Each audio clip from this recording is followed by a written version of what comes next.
하나님의 말씀은 갈라디아서 5장 1절에서 6절입니다. 갈라디아서 5장 1절에서 6절 한 목소리로 합독하시겠습니다.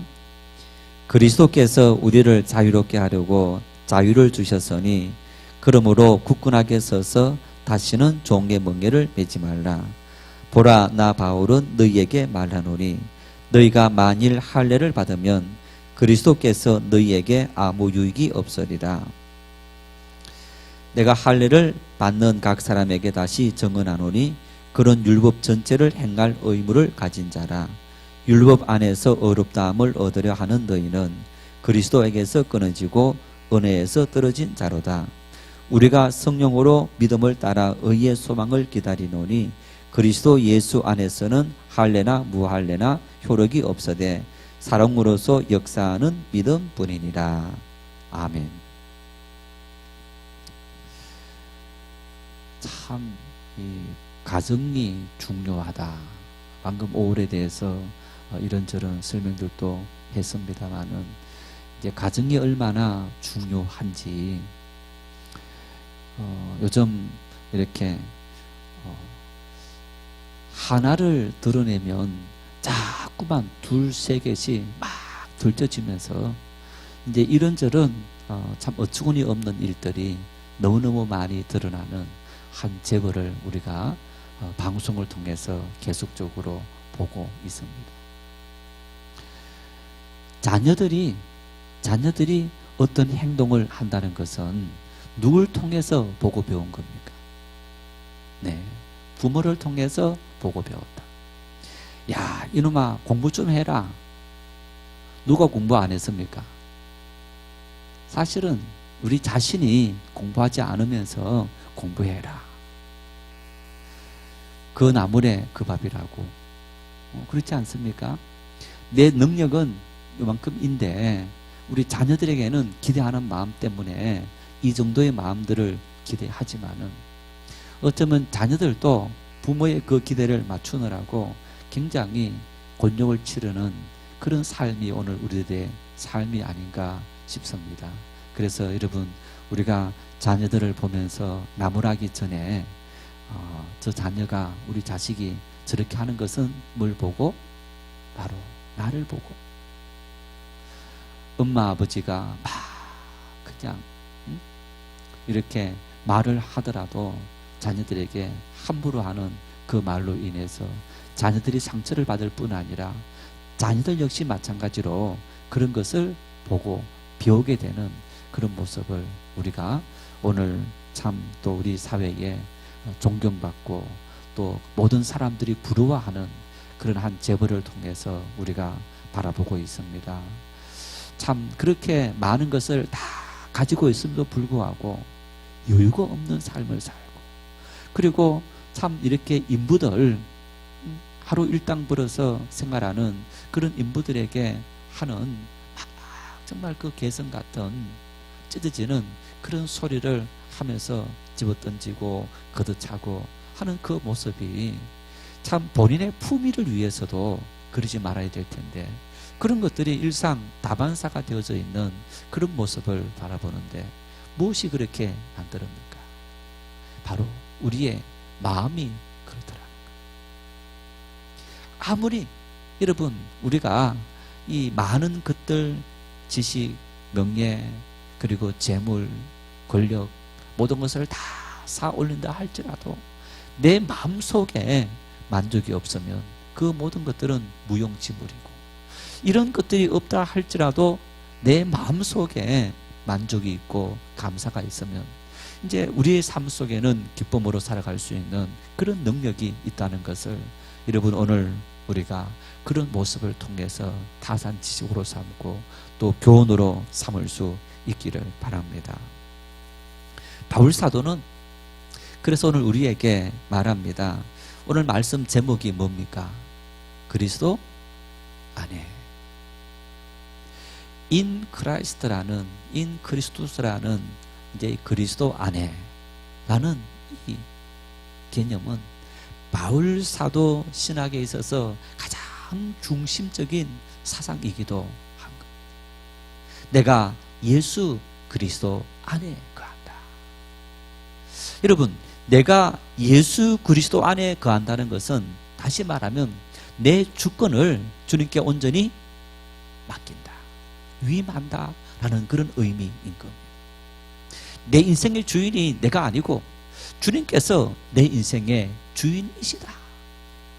이런 고백이 바로 그리스도 안이라는 그런 고백이고, 그래서 이 바울 사도의 신학 사상을 우리가 이해할 때, 신앙을 이해할 때 가장 중심되는 생각이기도 하고 말씀이기도 하는데, 여러분, 우리 역시 삶을 살아가면서 기도하면서 주어진 인생을 걸어가며 험한 일, 힘든 일, 절망의 그런 일들을 당할 때마다 어떤 마음을 품고 살아가야 되느냐? 나는 그리스도 예수 안에 살아가는 인생이다. 이 마음을 품고 살아갈 수 있어야 하는 겁니다. 이 마음을 품는, 여러분, 바울 사도의 마음의 자세를 잘 보여주는 말씀이 바로 본문 1절이기도 합니다. 우리 1절 말씀을 같이 한번 읽겠습니다. 그리스도께서 우리를 자유롭게 하려고 자유를 주셨으니 그러므로 굳건하게 서서 다시는 종의 멍에를 매지 말라. 예수님께서 우리를 자유롭게 하려고, 우리를 해방시키도록 하기 위해서 주님은 우리에게 자유를 주셨다.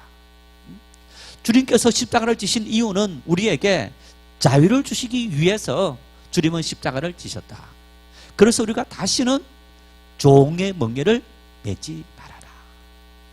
여러분, 오늘 이 말씀에서 종과 자유, 자유와 종이 대비되고 있는 것을 볼 수 있습니다. 이 말씀에서 우리가 이해할 수 있는 것은 우리가 그리스도 안에 거하지 못하면 어디에 거한다고요? 종으로 살아간다. 우리가 자유하지 못했다는 것은 우리가 아직까지 종의 멍에를 메고 살아간다.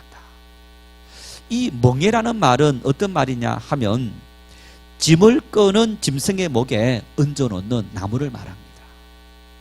여러분,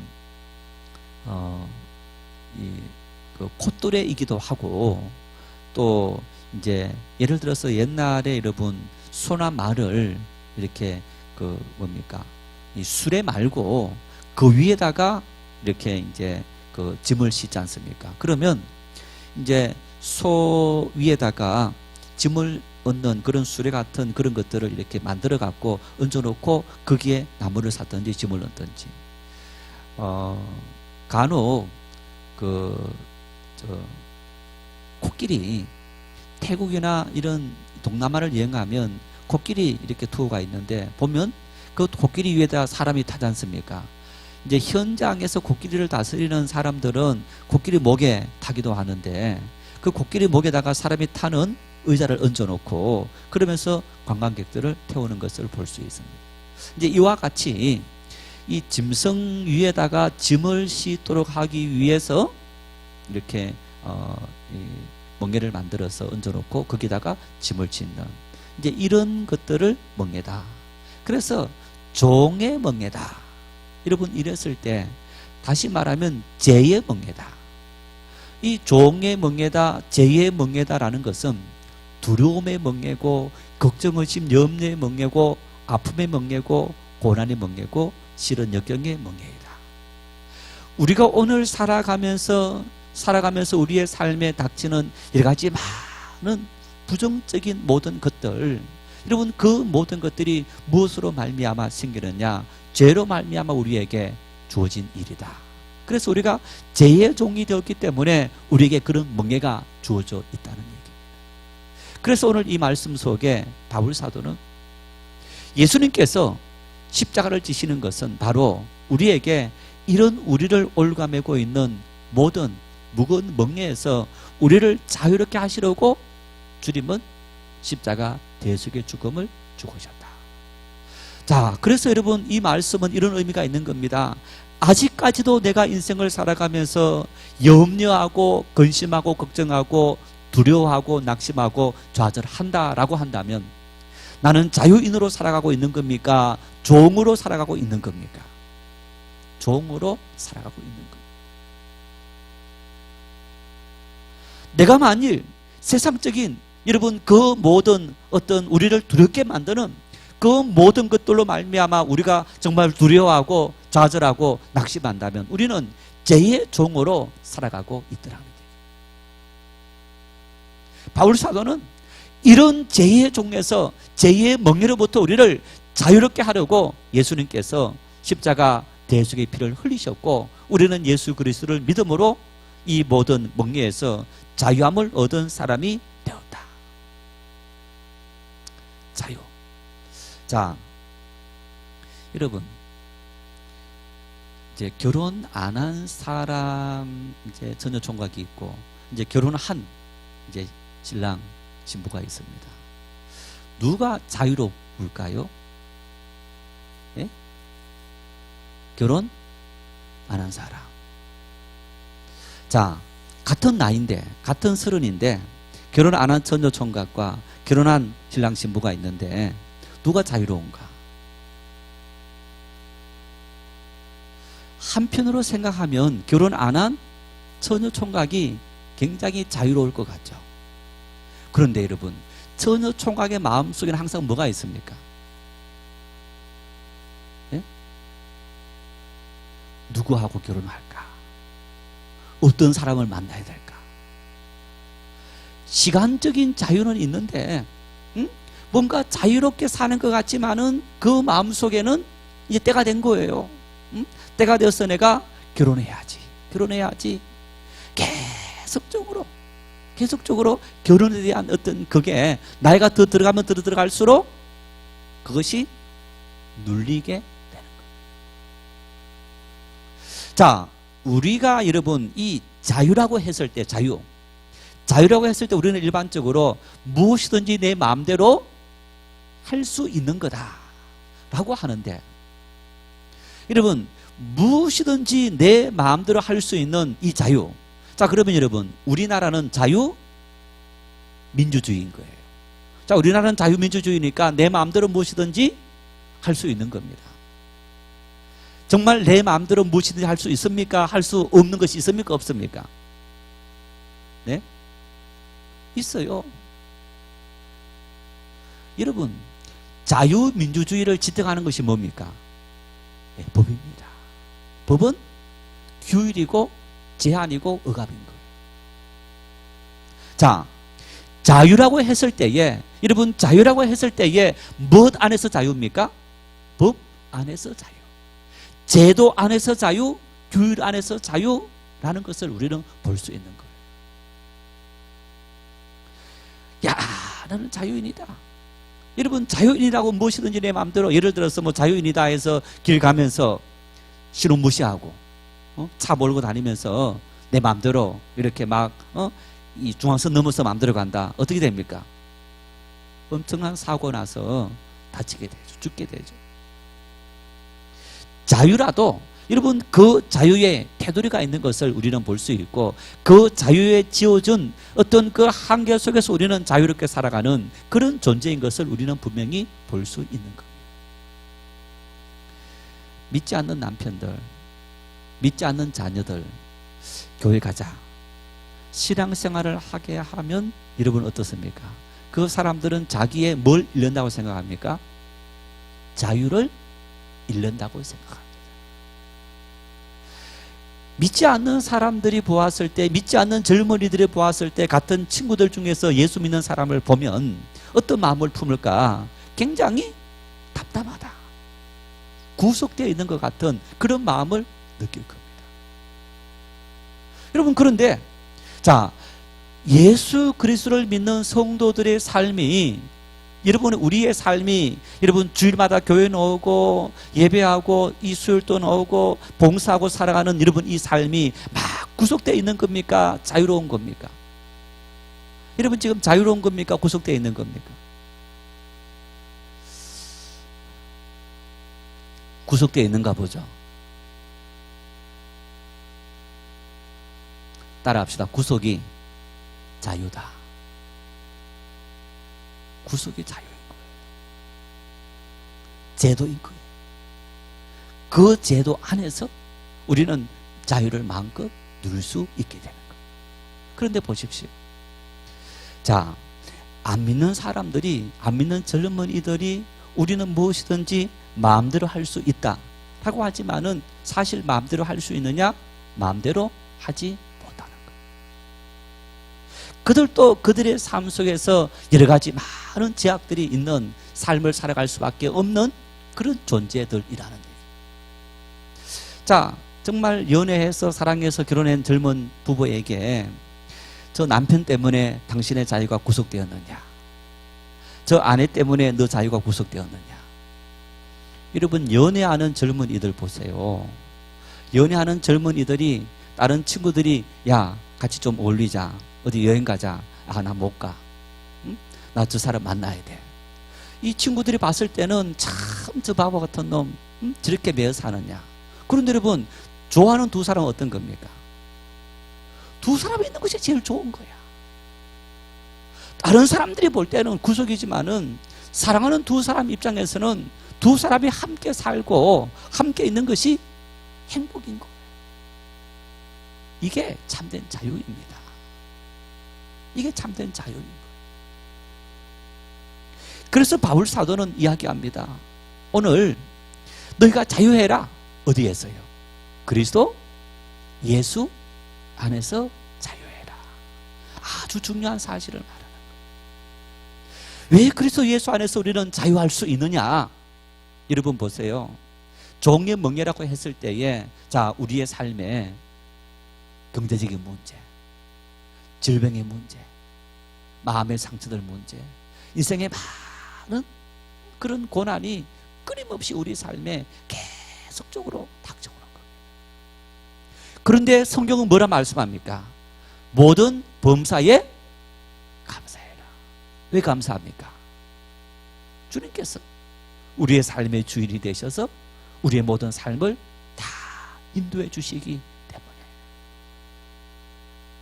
하나님 아버지께서 우리의 삶의 주인이 되셔서 우리의 모든 인생의 걸음걸음마다 친히 이끌어 주시고 인도하시기 때문에 우리는 그 안에서 지금까지 우리를 짓눌렀던 이 땅의 모든 것에서 참 자유를 누릴 수 있는 그런 삶을 살아갈 수 있게 된다. 고아가 자유롭습니까? 부모가 있는 자식이 자유롭습니까? 고아는요, 자유로운 것 같지만은 늘 고민해야 됩니다. 자기를 사랑해주는 사람도 없고, 자기에게 뭔가를 참 인생의 미래를 고민해주는 사람도 없고, 자기 스스로 인생의 모든 것을 다 책임지면서 감당해야 하는 것. 부모는, 부모 있는 자식은 때로는 부모의 참 이 간섭이 귀찮기도 하지만은, 여러분, 그 부모의 간섭은 왜 있는 겁니까? 자식을 사랑해서 있는 간섭인 거예요. 잘 되라고 있는 간섭인 거예요. 언제든지 여러분, 부모 앞으로 가면 어디에 있든지 부모가 항상 모든 것을 다 챙겨주고 책임도 주고 채워주는 그런 삶을 살아가는 것이 바로 자녀인 거예요. 우리가 그리스도 예수 안에 거한다는 것은 바로 하나님께서 그처럼 우리를 하나님의 자녀 삼아주시고 우리의 모든 삶들을 때를 따라 인도해 주시는 하나님의 은총 안에 살아가는 인생길이다. 그래서 내 인생에 오늘 당면했던 모든 문제를 내가 해결하려고 노력하지 않고 주님께 다 맡기는 거예요. 기도가 뭐냐? 기도는 맡기는 겁니다. 주님께 다 맡기는 거예요. 이게 기도인 거예요. 삶에 끊임없이 걱정, 의심, 염려가 찾아오면서 우리를 곤고하게 만듭니다. 기도해야 되는 이유는 바로 그 모든 것을 다 주님께, 주님 또 이렇게 왔군요. 또 주님께 맡기는. 마치 이런 것과 마찬가지입니다. 아이들이 등록금 고지서가 왔습니다. 부모님 줍니다. 책 사야 되는데 여러분, 책값 부모님께 맡깁니다. 다 주면 부모님이 알아서 해결해 주는 것처럼, 그런 삶이 바로 그리스도 안에서 누리는 인생의 참된 자유임을 믿을 수 있기를 바랍니다. 이 자유의 개념을 여러분, 우리가 잘 이해해야만, 그리스도 예수 안에서 있는 그 자유함을 우리가 이해해야만 오늘 이 율법과 복음의 말씀을 이야기하면서 우리는 참된 자유를 누릴 수 있게 되는 것을 볼 수 있어요. 안 믿는 남편들이 술 문제 때문에 굉장히 이렇게 신앙생활을 하는 것을 힘들어하는 것을 볼 수 있습니다. 또 한편으로 여러분 오늘날 우리 그리스도인들이 많은 성도들이 교회 다니면서도 술 문제에 대해서 굉장히 자유함을 누리는 사람들도 굉장히 많이 있는 것을 볼 수 있습니다. 자, 여러분 술을 마시면 구원을 받느냐 구원을 받지 못하느냐 이런 문제는 아닙니다. 성경에 너 술 마신다고 구원받지 못한다 라는 말씀이 한 구절도 없습니다. 술과 관련해서 가장 강력한 말씀이 어떤 말씀이냐, 잠언에 이런 말씀이 있습니다. 술을 마시면 취하게 되고 취하게 되면 죄를 짓게 된다. 그래서 너희는 술을 마시지 말아라. 그러면서 붉은 것은 보지도 말아라. 이 포도주를 마시게 되면 취하게 되고 취하면 죄를 짓게 된다. 그래서 그 잠언서 지혜를 주는 교훈서에 술을 마시지 말란 이유가 어디에 있었느냐, 바로 지혜로운 삶을 살고 실수하지 않는 삶을 살기 위해서 술을 마시지도 말고 보지도 말아라. 그렇게 말하는 거예요. 그러면 여러분, 우리 한국교회는 왜 술을 지금도 마시지 말라고 강조하고 있느냐? 다른 게 아닙니다. 1900년 초기에 1882년도에 복음이 들어와서 선교 사람들이 우리나라 와서 보니까 그 당시 조선시대 말경 아닙니까? 굉장히 겨울에는 할 일도 없습니다. 할 일 없는 사람들이 모여서 뭐 합니까? 화투놀이 합니다. 조그마한 화투놀이가 시작되어서 도박이 되고 패가 망신하는 사람들이 있는 것을 보았습니다. 패가 망신하는 사람들이 뭘로 시간을 보냅니까? 술로 인생을 허비하는 그런 모습을 보았습니다. 그래서 술, 담배를 금주, 금연을 우리 기독교인들이 하지 말아야 될 어떤 그런 걸로 이렇게 윤리로 지정해 놓고 지금까지도 이렇게 계속적으로 있는 것을 볼 수 있습니다. 자, 이 말씀을 우리가 어떻게 적용할 수 있느냐? 바울 사도가 고린도 교회에 이런 문제에 직면했습니다. 교인들 중에서 어떤 사람은 우상 앞에 들었던 고기를 먹어도 된다. 어떤 사람은 우상 앞에 들었던 고기를 먹지 말아야 한다. 이런 주장이 팽배하면서 대립하게 된 겁니다. 고린도전서 8장을 보면 여러분 바울 사도는 우상 앞에 들었던 고기를 먹어도 된다 했습니까? 먹지 말아야 한다고 했습니까? 자기는 먹어도 된다. 왜? 우상 자체를 인정하지 않기 때문에. 바울 사도는 우상 자체를 이제 우상을 만들어 놓고 신이다라고 했을 때에 바울은 신은 하나님 한 분밖에 없다. 그래서 아무리 사람이 신이라 하더라도 신이 아니기 때문에 자기는 먹어도 아무 상관이 없다. 이런 얘기입니다. 여러분 우리 제사 음식 먹어도 됩니까? 안 먹어야 됩니까? 라고 하죠. 자, 먹지 말아야 한다는 입장은 조상신에게 바쳐졌던 제물이기 때문에 음식이기 때문에 먹지 말아야 된다. 바울 사도의 생각을 빌리자면 여러분 바울 사도는 조상신을 인정하는 겁니까? 인정하지 않는 겁니까? 인정하지 않는 거예요. 그러니까 그렇게 하더라도 먹어도 아무런 문제가 없다라고 생각한 거예요.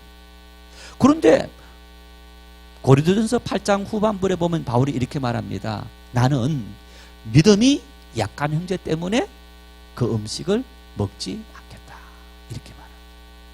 나는 우상이 없다는 사실을 믿고 그러면서 그 제물을 음식을 먹더라도 아무런 문제 없지만은 우상이 있다고 믿는 형제들도 있고 또 안 믿는 사람들도 있어서 저 바울 사도가 하나님을 잘 믿는 사람이면서도 먹으니까 아무런 문제 없구나. 그러면서 또 어떻게 하나님 믿는 사람이 우상의 제물을 먹을 수 있느냐 하는 시험 들게 만들까 봐 바울은 나는 우상의 제물을 형제들을 위해서 먹지 않겠다.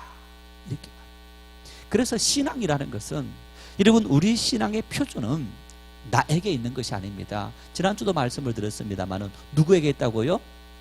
너에게, 형제에게 서로 사랑해라. 너가 사랑하느냐 하지 않느냐 그것이 바로 너 믿음의 지표이다.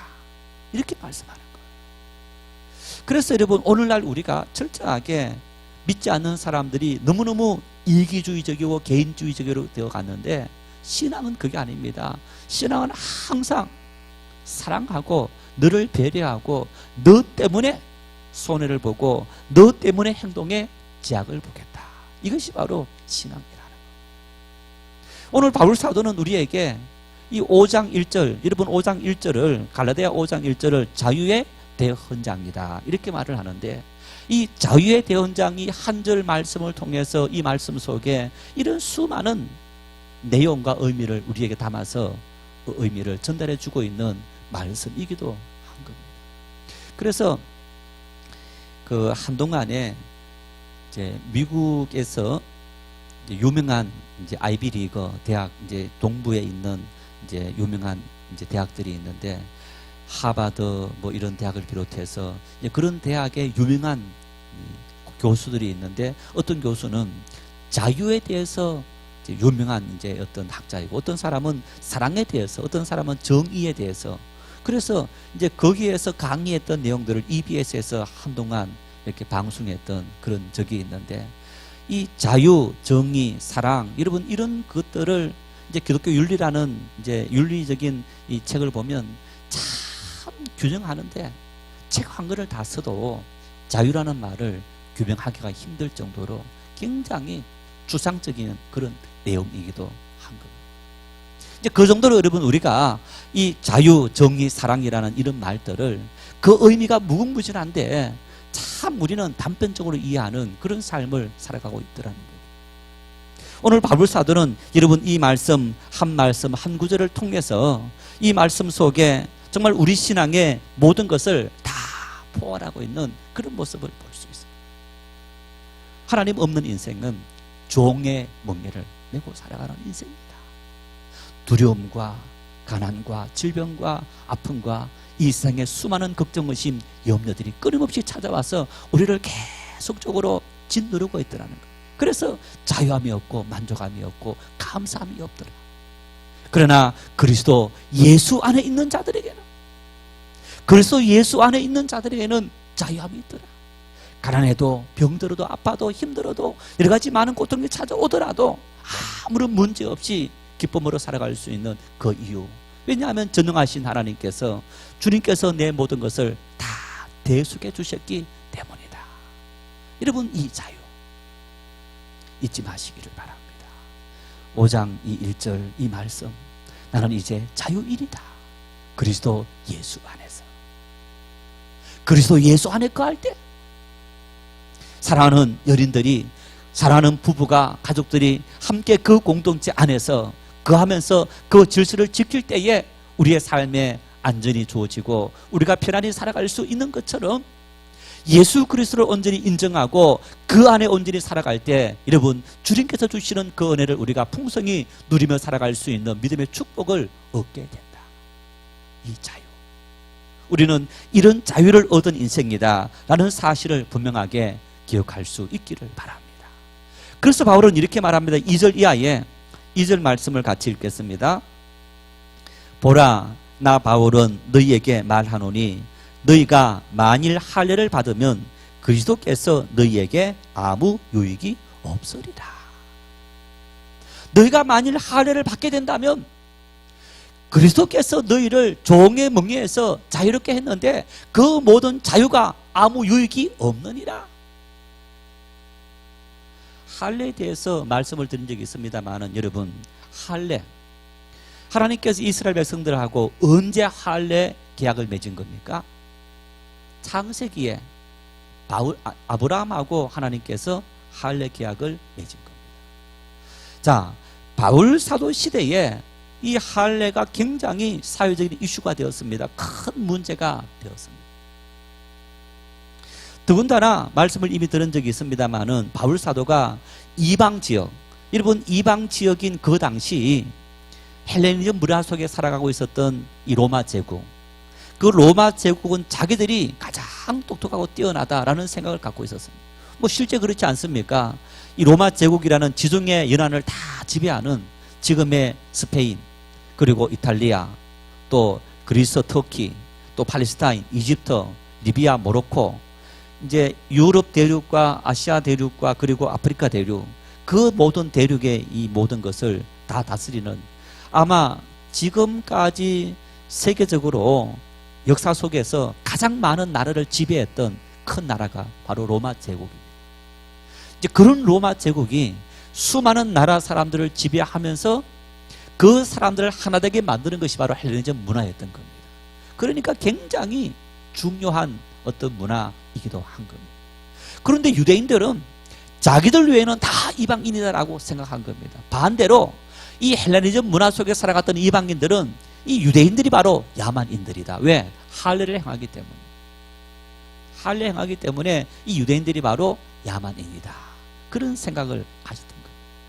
바울 사도가 복음을 전하기 시작할 때에 성령이 바울에게 할례 받지 않고 행하지 않고 이방인에게 가서 복음을 전했을 때 주님께서 복음을 전하고 구원받도록 하셨고, 베드로에게도 그런 일들을 보여주신 겁니다. 그래서 이방인을 위해서 준비한 나의 그릇이다, 주님께서 바울 사도에게 말씀하셨고, 이제 그런 말씀을 기억하면서 바울은, 특히 바울 사도는 이 헬레니즘 문화, 이방 문화 속에 살았던 인물이었지 않습니까? 그러면서 내가 복음을 전했을 때 이런 문제가 있는데 하나님께서 그 문제에 대해서 해답을 보여주실 때, 아, 그렇구나, 우리가 구원을 얻는 것은 율법을 행함으로 구원을 받는 것이 아니라 예수 그리스도를 믿음으로 구원을 받는 거구나 하는 어떤 생각을 하면서, 이방인에게 복음을 전할 때는 할례를 행하지 말고 복음을 전하자 하는 사실을 주장해서 사도행전 15장에 예루살렘 공의회가 열렸고 거기에서 결의를 합니다. 계속 문제는 바로 유대 크리스찬들이 나타나서 그런 바울 사도의 사상에 대해서 이의를 제기하면서 그것은 잘못되었다, 너희가 먼저 믿을 때 할례를 받아야 한다, 이런 주장을 하게 되는 거예요. 그래서 오늘 이 말씀, 그 말씀인데 이런 얘기입니다. 유대 크리스찬, 유대인들 중에서 예수 믿는 사람들은 태어나면서부터 할례를 받았습니다. 자, 내가 할례 받으면서 나는 유대인이요 택한 백성이다. 그리고 그 택한 백성이 예수님 믿음으로 구원받는다, 이런 생각을 갖고 있었던 거예요. 그런데 바울 사도는 우리가 할례를 받지 않더라도 택한 백성이 아닌, 율법을 지키는 사람이 아닌 그 사람이라 할지라도 우리는 예수를 믿음으로 구원받는다 하면서, 여러분, 이 할례의 온전한 의미를 바울 사도는 제대로 설명하고 있는 것을 볼 수 있는데, 자, 보십시오. 하나님께서 아브라함에게 이제 할례를 행해라라고 했는데 어떻게 행했느냐? 아브라함이 하나님을 믿으니 하나님께서 그 믿음의 정표로 이제부터 너 후손들에게는 할례를 행해라. 그래서 할례는 믿음의 정표이지 그 할례를 행함으로 내가 믿음의 사람이 되었다라는 의미가 아니라는 얘기입니다. 자, 여러분, 우리가 세례를 받습니다. 세례 안 받아도 구원 받습니까? 못 받습니까? 세례 안 받았다, 구원 받습니까? 못 받습니까? 네, 구원 받아요.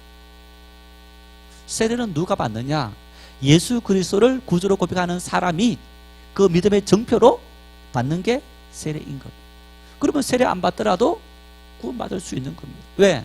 구원은 마음으로 믿고 입으로 시인함으로 구원받는 거지, 세례를 받음으로 구원받는 것이 아닌 것을 볼 수 있는 거예요. 그렇지 않습니까? 예수님의 제자들이, 여러분, 예수님의 제자들, 예수님께서 12명을 불렀는데 그 제자들이 세례를 예수님께서 했습니까? 안 했습니까? 성경에, 복음서에 세례를 그들에게 베풀었더라 나타나 있습니까? 안 나타나 있습니까? 안 나타나 있어요. 예수님은 세례요한에게 세례를 받으셨는데 예수님께서 예수님의 제자들을 부르시고 그들에게 세례를 베풀었더라라는 구절은 성경에 나타나 있지 않습니다. 결국에는 이 세례나 할례나 믿음의 정표로 행하는 일이지, 그걸 함으로 우리가 구원을 받는다라는 조건은 절대 아니라는 얘기입니다. 오늘 바울은 그런 이야기에서 이 말씀에서 하는 겁니다. 너에게 말하노니 너희가 만일 할례를 받으면 그리스도께서 너희에게 아무 유익이 없으리라. 이 말은 거짓 사도들, 거짓 교사들, 유대 크리스찬들이 와서 할례 받지 않고 예수님 믿고 있는 이 갈라디아 지방의 성도들에게 너희가 먼저 할례 받아야 된다 라고 주장하고 거기에 끌려가는 사람들이 있더라는 얘기입니다. 그런 사람들을 향해서 바울은 만일 너희가 이미 예수를 믿음으로 복음으로 구원받았는데 다시 너희들이 저 사람 말을 듣고 할례를 행한다면 너희들은 예수님의 복음을 헛된 것으로 만드는 것과 마찬가지 일이다 하는 이야기를 하는 거예요. 그래서 은혜로 시작했다가 너희가 다시 율법으로 돌아가려느냐. 계속적인 말씀이 바로 그런 말씀이기도 합니다. 그래서 본문 4절 말씀에 이렇게 말합니다. 함께 읽겠습니다. 율법 안에서 어렵다함을 함으로 얻으려 하는 너희는 그리스도에게서 끊어지고 은혜에서 떨어진 자로다. 이 할례를 행하는 것은 결국에는 내가 율법을 지킴으로 이 율법 말씀을 잘 지킴으로 내가 그 노력으로 구원을 얻을 수 있다라는 생각을 하는 것과 다름없기 때문에 바울 사도는 우리가 구원받는 것은 예수 그리스도를 믿음으로 구원받는 일이지 너 노력으로 너 열심으로 너가 하나님 말씀을 잘 지킴으로 구원받는 것은 결코 아니다.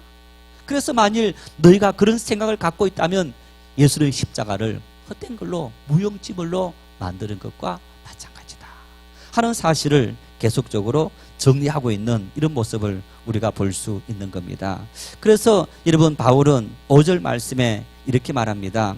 우리가 성령으로 믿음을 따라 의의 소망을 기다리노니. 성령으로 믿음을 따라서 의의 소망을 기다린다. 이 의의 소망을 기다린다는 것은 바로 마지막 심판 때를 의미하는 겁니다. 마지막 심판날 예수님께서 심판하실 때에 우리는 하나님의 나라 영원한 안식에 들어갈 수 있게 된다라는 이야기를 하고 있는데, 자, 우리가 마지막 심판을 피할 수 있는 힘은 내 힘과 내 노력이 있는 것이 아니고 성령으로 믿음을 따라. 다시 말하면 하나님의 은혜로, 율법을 지킴으로 아니고 하나님의 은혜로 너희가 이런 구원을 받았고 하나님의 심판에서 너희가 영원한 생명으로 들어갈 수 있는 믿음의 사람이 되었다. 한마디로 말하면 내가 구원받고 하나님의 은총 아래 사는 일에 있어서 내 노력은 눈꼽만큼도 전혀 들어가지 않았다. 그건 전적으로 100% 하나님의 은혜로 말미암아 우리가 하나님의 은총 안에 살아갈 수 있는 사람이 되었다 하는 사실을 바울은 강력하게 말씀하고 있는 것을 볼 수 있습니다. 그래서 마지막으로 6절에 이렇게 말합니다. 함께 읽겠습니다. 그리스도 예수 안에서는 할례나 무할례나 효력이 없어되 사랑으로서 역사하는 믿음 뿐이니라. 할례 받는 일이나 무할례나 그것이 우리에게 구원의 어떤 것을 말하는 것이 아니다. 그것은 우리가 구원받은 사람들이 구원받은 정표로 행하는 하나의 일들일 뿐이지, 내가 그걸 했다고 그걸 하지 않았다고 그렇다고 그것이 우리에게 구원을 주는 것과 구원을 주지 않는 그런 모습하고는 전혀 관계없다. 우리 구원은 어디에 있느냐? 사랑으로 역사하는 믿음 뿐이니라. 그 믿음은 어떤 믿음이냐? 주는 그리스도시요 살아계신 하나님의 아들입니다. 주님께서 나 위에 십자가 지신 메시아이십니다. 그리고 그분은 하나님의 아들이십니다. 그분께서 십자가 지심으로 우리에게 영원한 생명을 주셨고, 내가 그 사실을 믿음으로 나는 하나님의 백성, 영원한 구원받은 백성이 되었습니다. 우리가 그 사실을 받아들일 때, 그 사실을 믿을 때에 우리는 구원받은 백성이 되고 하나님의 백성으로 살아갈 수 있게 되었다. 여러분, 이러한 사실을 예수님께서 요한복음 15장 7절에 이렇게 말합니다. 너희가 내 안에 거하고 내 말이 너희 안에 거하면 무엇이든지 원하는 대로 구하라. 그리하면 이루리라. 너희가 내 안에 거하고, 바울이 말한 것처럼 그리스도 안에서, 너희가 내 안에 거하고 우리가 그리스도 안에 있으면서 내 말이 너희 안에 거하면, 하나님의 말씀대로 우리가 순종하면, 내가 그리스도 예수 안에 거한다 하면서 그 거하면서 말씀 앞에 내가 순종하며 살아갈 때 주님은 우리가 원하는 무엇이든지 다 응답해 주시는 하나님이시다. 성도 여러분, 하나님 말씀을 잘 깨달아야 됩니다. 하나님 말씀을 잘 이해하고 마치 소가, 여러분 소가 이렇게 여물을 먹고 어떻게 합니까? 대책임질을 하지 않습니까? 그러면서 말씀 한 구절 한 구절을 대책임질을 하면서 계속적으로 묵상하고 생각하고, 우리 기도는 그런 겁니다. 기도는 그런 겁니다. 그래서 그 말씀을 묵상하고 생각하면서 대책임질하면서 새길 때 그 말씀이 내 심령을 움직이고 내 삶을 움직이고 우리 인생을 움직이는 그런 능력이 될 수 있는 것을 볼 수 있습니다. 이런 하나님의 말씀, 그래서 이 갈라디아서 또 에베소서, 로마서, 시편, 이런 말씀들은 성경의 복음 중에 복음이다. 복음의 가장 중요한 진리를 우리에게 가르쳐주고 있기 때문인데, 그래서 우리가 이 말씀들을 묵상하고 생각하고 교훈을 삼고 살아갈 때 여러분, 그것이 우리의 삶의 능력이 되고 축복이 되고 힘이 되어질 수 있는 것. 우리 특별히 5월 가정의 달입니다. 이 가정의 달, 여러분, 우리가 믿음이 이쁘게 형성돼야 돼요. 우리 가정이 행복해지려면, 자녀들이 행복해지려면 우리 믿음의 훈련이 잘 되어 있어야 돼요. 오늘 주일 설교할 내용인데, 우리 큰놈이 자기는 결혼해서 아이가 나오면 신앙의 자유를 주겠다 그래요. 참 좋은 말이죠. 그죠? 신앙의 자유를 주겠다. 아니, 왜 신앙의 자유만 줍니까? 다 자유 줘야지. 공부할 자유, 안 할 자유, 운동할 자유, 안 할 자유, 다 자유를 줘야지. 여러분, 그런데 자녀를 성공적으로 양육한 부모들 어떻게 성공적으로 양육했습니까? 내버려 두고 네 멋대로 해라 해서 그 부모들이 성공한 겁니까? 아닙니다. 희생했을 때. 부모가 자식을 위해서 희생했다는 얘기는요, 어렸을 때부터 그 자녀들에게 그 습관과 그 버릇을 키워주려고 아주 노력을 했다는 거예요. 그래서 평생에 그것이 아이들에게 뿌리 박히고, 좋은 훈련, 좋은 습관, 이런 것들. 그래서 우리가 어릴 때부터 믿음의 습관을 뿌리내려야 되는 것은 바로 어렸을 때부터 믿음이 좋은 습관이 들이도록, 그래야만 평생을 살아가면서 주님의 사람으로 온전히 살아갈 수 있게 되는 거예요. 이 5월에 가정의 달에 우리의 삶에, 여러분, 우리가 그렇게 살아가지 못했다면, 아마 우리가 하나님 말씀을 제대로 이해하지 못하기 때문에 그렇게 살아가지 못했을 수도 있습니다. 말씀을 우리가 깨닫고 그리스도 안에 사는 사람이 인생의 행복과 참 자유를 누리며 살아갈 수 있다는 사실을 기억하고, 내가 그리스도 예수 안에서 거하고 뿐만 아니라 사랑하는 온 가족들이 그리스도 안에서 주님 주시는 은혜 속에 주님의 풍성한 사랑을 느끼며 살아갈 수 있는, 누리며 살아가는 그런 삶이 되도록 우리가 힘써 기도하고 힘써 이끌어 줄 수 있는 그런 은혜가 넘칠 수 있기를 바랍니다. 여러분, 마지막 유언 남길 때, 자녀들에게 유언 남길 때 어떤 유언 남기시렵니까? 연세 많이 드신 분들에게 신방 가서, 요즘은 그런 말을 좀 적게 하는 편인데, 이렇게 자녀들이 믿지 않는다 그러면요, 명절에 부모님 생길 때 오면 내 마지막 소원이다. 일주일에 나를 위해서 1시간만 시간 내라. 그 소원 미리 유언 남기라. 여러분, 그 믿음을 심어주는 것이 하나님의 사랑 안에서 하나님의 은총을 누리며 살아가는 자녀의 풍성한 삶이 되도록 만드는 비결인 것을 깨닫고, 이 가정의 달에 우리 모두 그런 은혜를 함께 누릴 수 있기를 바랍니다.